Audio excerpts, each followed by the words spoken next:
what's up? Welcome back to the Mandatory. Remember, if you like the content, make sure to hit that like and subscribe button. You can also follow us on our social media channels. You'll see on the screen the ways that you can connect with us on our personal accounts. And thanks so much for rocking with us. We took a bit of a hiatus because it's been a very, very slow month of boxing. But there's still some news and lots to talk about. So we're going to get into that. One of the things we're going to mention is obviously Top Rank. They still don't have a TV deal. So we'll be getting into that. We're Speaking of also going to slow, talk. Yeah, we're also going to be talking about the Pitbull Cruise card that got announced not too long ago, and a fight that was on. Well, that is supposedly on the card, which is Stephen Fulton and Oshaki Foster. That was going to be on the Fedora Thurman card, but obviously that got canceled because Fedora has an injury. So, lot to get into. Also, because Jaron Boots Ennis was victorious over the weekend, had a statement performance. Of course, we all kind of expected that based off who he was fighting, but nonetheless, it gives us the conversation of the state of 154, Brian. Ryan, to answer your question, like immediately off the bat, he said not including Murtazayev in the thumbnail is vile. And what I would tell you is he doesn't have a fight coming up. And he even posted a few days ago like something to the effect of like, damn, I wish I was fighting right now, whatever it was. Lubin has a fight coming up. Vergil Ortiz has a fight coming up. Boots just fought. Fundora was supposed to fight. And Xander's supposed to fight, except we don't know what's going to happen with Top Rank, which we're going to talk about. 154 continues to be the weight class that we talk about the most on this show because it is a constant freaking mess. And this past weekend did nothing to quell that because Boots just beat an overmatched challenger, and we have a big fight at 154 that just got canceled. So be it. Yeah, and there's lots to talk about because the big conversation obviously is what's going to be next for Jaron Boots Ennis. And then also, we were probably all waiting for the Keith Thurman Fedora fight. And now Keith Thurman's not fighting again. But this time it's not his fault. This time it's not the fact that he's injured, it's Fedora. But Yeah. it also poses the question, what's next for Jaron Boots Ennis? And I think even though Vergil Ortiz is going to be fighting, we all know that is going to be the fight next, Brian. But if you want to pull up the rankings for 154, we can obviously go through that. Do you not enjoy the rankings? Do you No, not no, en- I think if we get a visual of it, we can kind of go through of what's going on at 154. And yeah, I think everybody knows that the next fight is going to be Jaron Boots Ennis and Vergil Ortiz, and hopefully they make that happen. wait a minute. Immediately, right? Right, right off the jump. How did Lima get to number 6 in the IVF before this fight and number 8 by the WBA? So we talked about before he fought Boots, he wasn't even a top 10 guy and then shows up in the top 10 by the WBA. And the WBA is like, hey, we're going to make this an eliminator because you often see eliminators between number 1 guys and number 10 guys. By the way, Boots moved up and was number 1. And now, because Boots won by first round knockout, in case you missed it Saturday, we'll talk about our reactions to that fight. Lima like gradually moved up from like whatever it was to 10 to 9 to 8 and then mysteriously 6 by the IBF. It just come on, man. Like it Yeah. just makes the knockout look worse in retrospect, but we should have expected that, I suppose. Yeah, and we can probably get into that. Like, what were your thoughts on Boots' performance? Whatever. Like Yeah. a lot of people are like, "Oh, this proves that he's look, if you loved Boots and think he's awesome before this, like in a non-biased in a no, actually in a biased way. If you love Boots before this is going to legitimize you in your mind, and if you were someone who's anti-Boots, then you're going to look at this and be like, "Who did he beat?" And to me, like and really both of us, we think the world of Boots' talent. Like he's a pound for pound level of talent, but he's 35-0 and he doesn't have like a signature win on his resume. He has a best win on his resume being Imantas Stanionis, who came off a long layoff, as we've talked about, who I think just recently made his return, like a champion, but not somebody who was active much going into that fight. And we both thought he would perform better than he did. but ultimately that didn't happen. That's still Yeah. his best win. And then with this fight against Lima, it was clear from the jump. I thought he was gonna. I assume you thought Lima was gonna be out of there fast. I didn't know it'd be like a first round type of deal, but I expected Jaron Boots Ennis to dominate, especially because it's Boots. And here's the thing: I know a lot of people gave him a lot of flack for fighting Lima, and everybody was like, "Well, why isn't he fighting Vergil Ortiz or Fandora?" Well, they already had their fight set up. So who was Jaron Boots Ennis going to pick off this list? He decided to go with Lima, which, hey, if it's a tune-up fight and then you're going to fight Vergil Ortiz, that's fine. That actually makes sense then. If this is going to be your tune-up fight and then you go fight Vergil Ortiz, okay, I'm with it. But as long as he fights a big name, I think he needs that big name on his resume. And then I think it sets up for Bud to probably fight the winner. I don't think Bud's gonna drop to 154. You do? Well, they might move up. Oh, okay. Hmm. Because I there's been talk about Vergil fighting Bud. There's been talk about, yeah, Jaron Boots Ennis fighting Bud when they were at welterweight. But yeah. here's the thing. If you take a look at Bud and you take a look at 160, like, who is he going to fight? What's the big money fight? The big money fight is fighting a guy like Vergil Ortiz or fighting a guy like Jaron Boots Ennis. I think that would probably make the most noise if you actually scroll up on the rankings there when we take a look at 160, even though this is a 154 conversation. Bud's name does get paired into this a little bit because, like, we mentioned earlier, the Pitbull Cruise card. On that card, Janibek and Lara are on that card. That's been announced. Yes. Yes, they're gonna unify. Um, I find it very interesting because I believe that's a ring event, and I think because it's a ring event, like I'm watching that closely. The Janet Beck, by the way, top rank fighter, fighting against Edison Lara, who I guess PBC fighter. I don't know. Like he's fought on PBC cards obviously for a long time, but at this point, whatever. I think because it's a ring event that Terrence Crawford could see himself dropping down to 160 because I feel like this is very easy to do now. If you're Bud, not that either of these fights would be easy per se, but you can fight the winner of the fight who's going to have 3 middleweight titles, and you could be undisputed middleweight champion before you retire. Just win this one fight and then beat whoever the WBC champion is at that time, whether it's Carlos Adames or somebody else. It might still be Carlos Adames. We need to see Carlos Adames fight again. Here's the thing, though, with that, right? He could do that. Bud fights once a year. We're probably going to see him next summer. Within that span of now until next summer, because we know Bud fights once a year, what's the bigger fight? Because if Boots and Vergil do fight, it will be within that year. Hopefully, right after Virgil's done his fight, the next fight up would be him and Boots. What's the bigger fight?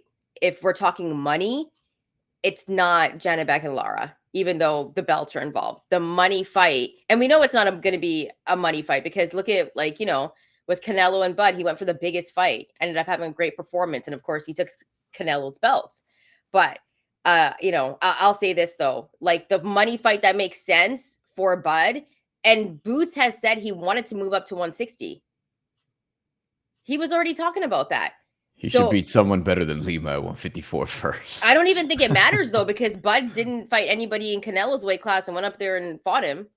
Like, I don't think these guys care at this point. But Bud had like he had wins. You know what I Yeah. mean? Like he beat Errol Spence, he beat Sean Porter, like he beat legitimate dudes in Yeah. different weight classes. I know at the time people were saying like, oh, who is he beat before the Errol Spence thing? And then they romanticized his resume after he beat Errol Spence because the internet's never wrong.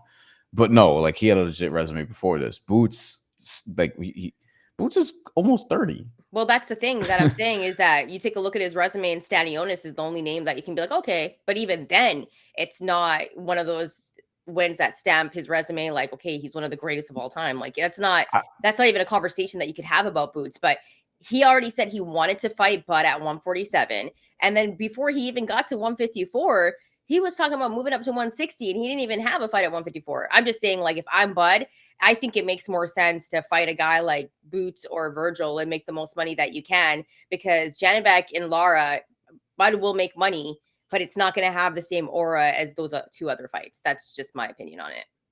It depends on what you care about. So if you're Bud, But you some could guys have, don't care about legacy now, you know? but Like, Bud does. Like he yeah. does, and like he can unify a fourth weight class. I mean, technically he was unified at lightweight, but he wasn't undisputed. But he could be undisputed and like at 160 after doing it at or third weight class after doing it at no fourth weight class 140, 147, 168. Yeah, he could do it at 160, and it's like with Boots, the issue I think a lot of people have with Boots, like this for example, 610 Nas says nobody cares when Madrimov is getting beat on by top guys while he has less than 20 fights because he's at least fighting top guys. I believe is the point. The issue I'm having with Boots and that I think people are having with Boots is the actions aren't backing up the words. Like you say you want to fight all these dudes, but when we look at who you're actually fighting, it doesn't really add up. Somebody who's an A side who has a promotion who has promotional backing, match room, who's getting fights, like the Stanionis one. Okay, we gave you that. For whatever reason, the IBF made him fight Karen Chukadazan again. Inexplicable. I mean, what's he gonna do? Vacate the title? I mean, I guess you can if you want. If you feel like you were gonna move up to 154 anyway, like you probably could have done that. David Avanessia and Romain Villa. We talked about Lima already. Chukadazan before that. That was for the interim world title, obviously. But just going up and down, like his best wins are like Stanionis. The second Chukadazan fight, he didn't even look great. The first Chukadazan fight, he didn't even look great. Villa we both like, but we would both acknowledge he's like B or C level, probably C. If Stanionis is a B, Sergey Lipinets, but like what? Like again, what are we talking about? I think with Boots, I want the actions to back up the words. Like you say you want to fight Vergil Ortiz, there people blame him for pulling out of that fight. So I don't know. I don't know. Does he actually want like some of these bigger fights? I guess is my question. Like, on what level do you just want it on your terms or whatever? But some of these other dudes who have way fewer fights than 35 are going out and taking challenges and taking risks in this weight class. Like Vergil Ortiz, even though I think he's maybe a little more flawed as a fighter than some people would say, I respect the hell out of him for multiple different reasons. One of which being he puts it on the line. Like he's out here like taking tough challenges. And he's also somebody who's, I think, roughly the same age as Boots, maybe slightly younger. And he has way less fights and has had like a health scare in the past. I just want the actions to match up. So I think as it relates to Crawford, I think to me, I would just chase 160 and be like, yo, let me unify in this weight class because no one's going to be able to top my accomplishments, and I'd be a goat. I The Boots fight would be cool, but like Boots, if you feel like your Bud, you feel like has Boots actually earned this to fight me? Like you could actually play that game if you want to. I think he talked about that last time though when Boots wanted to fight him at 147. Like there was a conversation where he was like, "Yeah, I don't like really care to fight Boots." It didn't make sense to him. You know, so I mean, I don't know. I just think if we're talking money, if we're talking like the biggest fight that you can make and a fight that people would care about, I think that those fights would be more cared about. Mateo says Boots versus Murtazayev is the one that I want. Now that you bring that up, I'm a little confused at.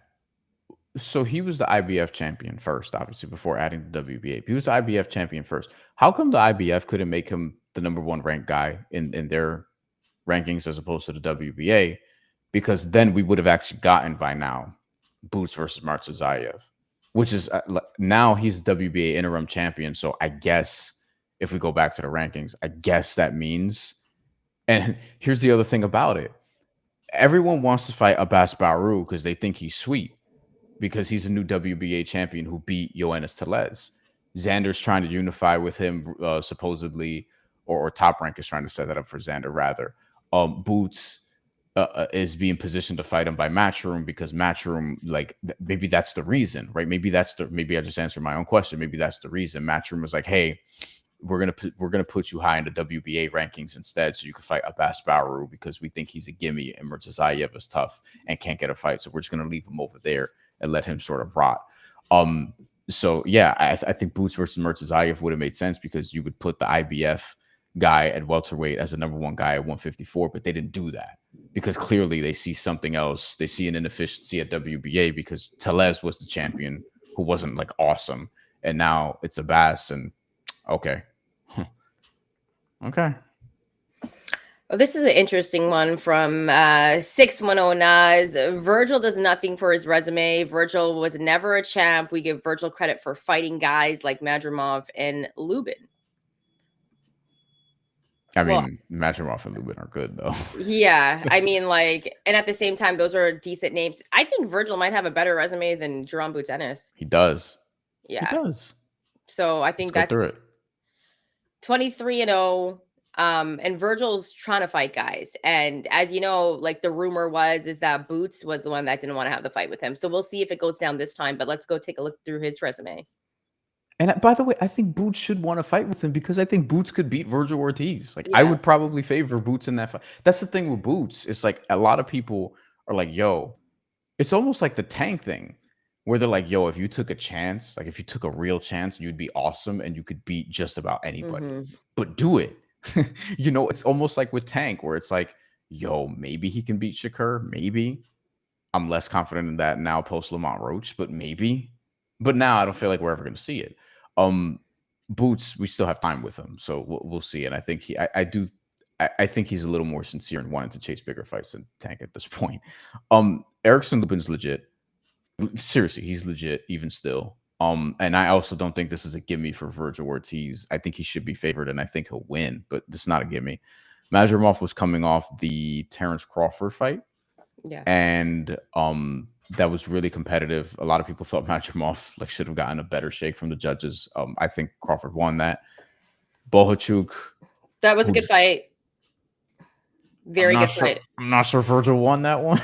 No, but I just mean it was a good fight to watch, like very entertaining. A very good fight. But I think with that fight, the thing with Vergil is that the reason why I like him as a fighter is because he does have flaws and he does make mistakes, but at the same time, he figures out a way to win.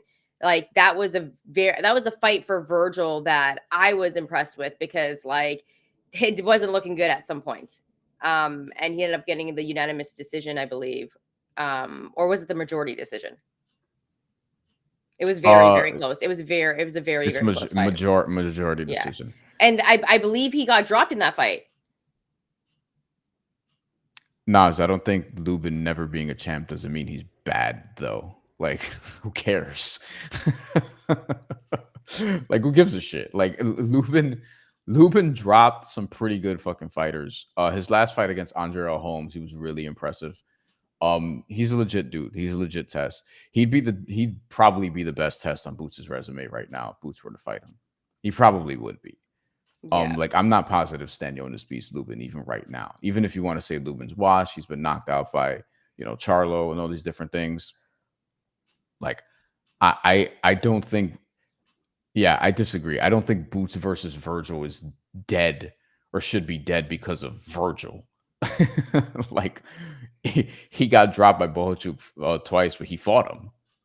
Another thing about Vergil and another thing about what goes into making these big fights is, do you have the name to sell out arenas? Vergil Ortiz has that. I think Vergil Ortiz's name might be bigger than Boots' name. Probably at this point. Like, and that's unfortunate. That's unfortunate because Boots is so good, and Boots should be like the face of boxing. That's what I think. I think that's how good Boots is. But I still think that if Boots was to take this fight with Vergil, and they're all saying it's going to happen, then this is going to be a massive fight. And I think right now, if we were to pick who we were leaning with, I would definitely lean towards Boots winning that fight, just in terms of skill, just in terms of strength, and just in terms of the mistakes that Vergil makes. But Vergil is a very entertaining fighter, and I wouldn't say that fight is dead. No. Who cares? Like Mateo, like Vergil did get dropped, but who cares? Because he's still undefeated. Like he to Vergil's credit, he did get dropped twice because I've highlighted this before, and that's because of the defensive mistakes. But he didn't get like wobbled and rocked each time. Like the way he fights, though, he's gonna probably get dropped. Like he's not the best defensively, like his style, he's probably gonna get dropped because he gets hit a lot. So it's like it's one of those things where it's like style versus skill. whatever. Like some guys will get dropped because of how they fight. That's just the way it is. We've seen Karen Chukadas on rock boots, Yeah. which is And shocking to me. Vergil's got real power too. But it just in terms of strength and like the build, like Boots looks very, very strong. Like just He's in gonna terms of fill his out to build. 160 easily. Yeah. Easily. Which is why I think that fight with Boots and Bud is very live. That's a fight that they can make. And I think that'd be a great fight to make. I'd want to see it. I don't disagree. But Yeah. I think like I would more expect, like if I'm setting odds, what's Bud's next move? The betting favorite to me will probably be middleweight. Um and then I don't know where Boots would fall after that. There's got to be like several options there, but Boots probably wouldn't be at the top, at least as of today. If new reporting comes out, if any reporting really emerges on what he's going to do. But look, as you said, he fights once a year, so we're probably not going to know Bud's plans for months. Yeah, definitely not. If you have any comments, please drop them in the chat. We do take a look at them sometimes after the show. Brian, any final thoughts on 154 before we kind of get out of here? Like, did Yeah, you want to chat more about Fedora and yeah. Because of the cancellation, or postponement, because it looks like this fight. There's a rumor that Manny Pacquiao might come back in January. And that this may actually be on the Manny Pacquiao card now. But it's a rumor. It's boxing. We don't know until the contracts are signed. Honestly, we don't know until these dudes weigh in, in a lot of different instances. But since it's Manny Pacquiao, probably worth a mention. That being said, this fight is not going to happen right now. Keith Thurman and Sebastian Fundora. We will see what happens there. I think that with this fight, since it looks like it's still going to get made, this kind of puts Vergil in a little bit of a holding pattern now, assuming he even beats Erickson Lubin, because I don't want to assume that. Maybe I respect Erickson Lubin too much. I don't know. But if Vergil does win that fight, then he is in line as the interim champion who's been an interim champion for a while. And like he can fight the winner of Fundora and Keith Thurman, theoretically. Now, promotionally, we'll see how that like happens, but that's what this sort of signals to me. So I don't even know if Boots. I think what probably happens is Boots ends up fighting a Baru like spring or something like that. Vergil, assuming he beats Erickson Lubin, probably fights the winner of Fundora Thurman either spring or summer. It also depends when the postponed fight actually happens. If it's January, maybe the fight ends up being in like May, June, whatever. And then maybe the earliest we get Vergil and Ennis is like late next year. Like that's sort of how I see this playing out. I don't know what that means for like Xander Zayas and Bakar Murtazayev. They both need fights. Xander's supposed to have this title defense in Puerto Rico at some point. It was going to be December. Don't know what Top Rank. That we don't know what's happening with Top Rank. I know you wanted to get into that, so we'll do that. And then Murtazayev needs a fight. So Xander could, I think, defend his title and maybe fight. Maybe you want to unify with Murtazayev. Oh, good luck with that. But I think that's going to be a tough matchup both ways, and we'll see what happens. Like, is Josh Kelly going to get the shot? I don't know. So, well, here's the thing. I think Xander obviously still has to defend his title, but what would you feel about because Boots already won, right? Does Xander have a fight coming up? Nothing has been announced. Top nothing. Rank does not have a deal, which we are going to get into. How would you feel? Because this would be like a very interesting fight in terms of where it is, because Boots is from Philly and Xander Zayas is from Puerto Rico, but you know that New York is heavy Puerto Rican. Yes, he fights here. Why don't you think it'd be very interesting if Zayas was to take on a very, very big fight like Jaron Boots Ennis? Is he ready for that? He's a champion. You know what's funny? I actually think I think he's more ready for that than people think. Yeah. And he does present some things that can give Boots problems, like the movement, for example. Like he had a tough time with Karen Chukadazan because of the movement in the first fight. And then in the second fight, it was a combination of the movement and like surprising accuracy in different moments. I actually want to rewatch that fight again. But like I do think there are some things Xander can take, because I think Xander's becoming a little underrated now. Not by Puerto Ricans, to be clear, but to people who aren't. Boots is getting more visceral reaction one way or another. I think that's a big fight. I wonder who's the A side there because Matchroom and Top Rank have to get together, and Boots has been a champion for longer, not this way, but a champion for longer. I think he should be the bigger name, but Can I kind of give a little bit of a comparison of what that fight would kind of remind me of? mhm. It would kind of remind me of Teofimo Lopez fighting Lomachenko. But Boots isn't Mm. as revered as Loma, right? Because when Teofimo Lopez fought Lomachenko was like known as maybe pound for pound. Like people were saying that he was like maybe pound for pound on that list. But Boots has like this aura about him where everyone knows that he's really, really good, right? But he's also been fighting longer. So I think he has a little bit of more cachet, and like people are still having questions about Zayas, which is fair. However, I think if Xander Zayas was to beat a guy like Jaron Boots Ennis, the how people would perceive it would be very similar to Teo beating Loma. Because remember, like that was the part where like Teo just took off because Teo wasn't supposed to win that fight against Lomachenko. Until he ran into George Campbell. Yeah, and he was, you know Oh what, yeah, he didn't yeah. prepare for that fight. That's a fight that I look at the resume and we all know what happened. We've You talked know, about that extensively. Yes. but I think it's very similar in that sense where it's like Teo took a challenge and was like, yo, okay, we'll fight Loma. We'll do it. Xander Zayas can do the exact same thing. And that's a massive fight that you could have in New York. You know, Jaron Boots Ennis, not too far away, 2 hours away from Philly. They can do that. I think they could do that at Madison Square Garden. I At the agree. Garden. That is I a agree. massive It's a fight. That's garden what, fight. Brian, that is one of the biggest fights you can make in boxing, other than Zayas and Vergil Ortiz, I think, at 154. Mm-hmm. Other than Zayas and Sebastian Fundora at 154. Like, that's just as big as a fight. In fact, like, I think I might be more excited for that fight than I would Fundora and Vergil Ortiz.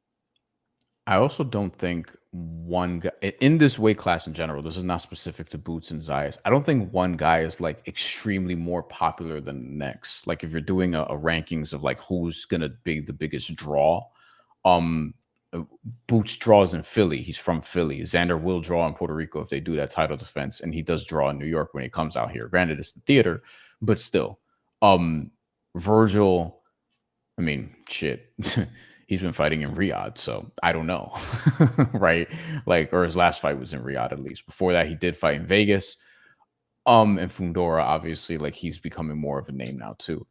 I think with this fight, the interesting thing for me, because I talk about how Xander could be a problem for Boots, the obvious thing for Boots is like, can Xander handle the power? Because Boots's power seems to carry over or will carry over, I think, at 154. Lima wasn't the test for that, but I think this would be like a big fight if promoted properly. So, and I think to generate some buzz for it, I think you do the Xander Zayas title defense first. He hasn't fought since July, Yeah, it needs and a Boots little bit just of a fought. tune up. It needs a little bit of a tune up as well before you go Josh into, Kelly a in big Puerto fight. Rico, dude. But Josh Kelly perfect. in Puerto Rico. That's the one. Because Perfect. I thought Josh Kelly was gonna fight somebody else, and Well, now wasn't there rumors that he was going to fight Zayas like a while ago? Remember? and then he got offered to fight. Was it Boots? Or was it Um, Vergil? It might have been Boots because they were pissed off about not getting they feel like they got lowballed by Eddie Hearn, so it must have been Yeah. Boots. So Josh Kelly's the number one contender for the WBO. So like Xander versus Josh Kelly, do that in Puerto Rico, do that. Maybe you could still do it in December, maybe it's January, whatever. And then yeah, like I think the WBA might probably be like, hey, Boots versus Baru, get the WBA title. And if you're Xander, you're probably cool with that. So it's like, all right, instead of fighting an interim champion, let me fight an actual champion. Let me fight Boots Yeah. when he's a champion, and then we can unify for real. Yeah. If Yeah. Vergil Ortiz doesn't fight him. And 610 Nas, which by the way, he said he subbed as well. We appreciate you. He says Philly has a big Latino community as well. That's a Like fact. that's a massive fight. We And out so, there. it was interesting because I was just sitting down looking at the rankings and I'm like, that might be the biggest fight on here. Like you could argue just in terms of where it could be in the New York, Philly area, Madison Square Garden, you got Puerto Rico, you got Jaron Boots Ennis. Like Mm. that's a massive fight. Like that's one of boxing's biggest fights to make happen, I think. And then obviously you have, Boots and Vergil, which I think is a very big fight. And then if you were to do Vergil and Xander Zayas, which remember, Zayas was like, I'll fight Vergil. And that was like last year. And then Virgil's like, you know what? I'm gonna fight somebody else, but do you remember that? Like Yeah, Xander yeah, Zayas yeah. was down to fight Vergil Ortiz. And then Vergil sent the offer recently, allegedly, and was like, "Oh, uh, you wanted to fight before, so let's fight." And then Xander was like, it it it looked like an offer that was like, Xander's not gonna take this because Top Rank doesn't have a deal right now. So I think that's another factor in all of this in terms of making fights for top rank fighters. There's no deal.